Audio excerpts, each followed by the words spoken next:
વધુ એક સમાચાર ગાંધીનગરના જોઈએ। ગુજરાત સરકારના વહીવટી સુધારણા વિભાગે તાજેતરમાં સરકારી કામગીરીમાં વધુ કાર્યક્ષમતા લાવવાના હેતુથી કચેરીનો સમય બદલવાનો પ્રસ્તાવ આપ્યો છે। હાલ રાજ્યની મોટાભાગની સરકારી કચેરીઓ સવારે 10:30 થી સાંજે 6:10 સુધી કાર્યરત છે, પરંતુ નવા સૂચન અનુસાર સમય વહેલો કરી સવારે 9:30 થી સાંજે 5 સુધી કરવાનો વિચાર છે। જોકે કર્મચારી સંગઠનોએ આ સૂચન સામે વિરોધનું વલણ અપનાવી સરકારને સ્પષ્ટ સંદેશો આપ્યો છે કે અઠવાડિયામાં 5 દિવસની કામગીરી કરો તો જ સમય વહેલો કરો, નહીંતર અમે સહમત નથી।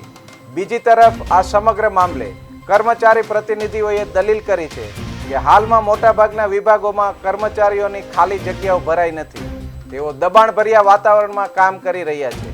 બીજી તરફ ઘણા કર્મચારીઓ શહેરી વિસ્તારોથી દૂર રહે છે અને રોજ સવારે લાંબી મુસાફરી કરી કચેરી પહોંચે છે।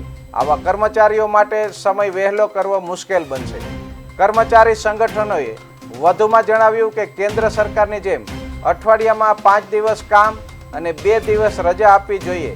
તેમનું કહેવું છે કે જો સરકાર કાર્ય સમય વહેલો કરવા માટે ગંભીર છે તો પહેલા અઠવાડિયાના કામના દિવસો 5 કરવાથી શરૂઆત થાય।